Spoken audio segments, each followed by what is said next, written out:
স্বাভাবিকভাবেই আমাদের প্রার্থীদের আমরা যেটা দেখলাম যে কোনো প্রার্থীর মতো বিএনপির 1700 কোটি টাকার ঋণ খেলাপি নেই, কিংবা শত শত কোটি টাকার ঋণ খেলাপি এবং বিদেশি নাগরিকত্ব, বিদেশে বাড়িঘর নেই। ফলে এবং আমাদের প্রার্থীরা মোস্টলি হয়তো কেউ রিসেন্টলি চাকরিতে জয়েন করেছিলেন, চাকরি ছেড়ে এসে রাজনীতিতে যুক্ত হয়েছেন জুলাই গণঅভ্যুত্থানের পরে, অথবা কেউ ছাত্র ছিলেন, পড়াশোনা শেষ করেছিলেন, সেই পর্যায় থেকে এসে যুক্ত হয়েছেন।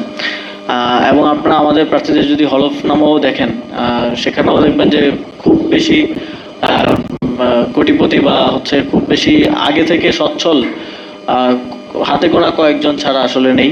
ফলে আমাদের সাপোর্টটা আমরা মনে করি জনগণের থেকে আসবে এবং আমরা জনগণের জন্য কাজ করি।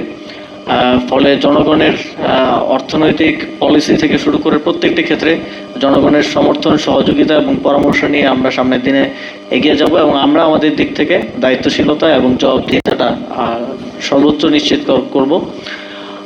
এবং আমি আহ্বান করব বাংলাদেশের জনগণকে আপনাদের মাধ্যমে যে জাতীয় নাগরিক পার্টির যেই প্রার্থীকে আপনার পছন্দ হয় অথবা জাতীয় নাগরিক পার্টিকে আপনারা ডোনেট করুন এবং এই নির্বাচনী যে বৈতরণী সেটা পার হতে সহযোগিতা করুন।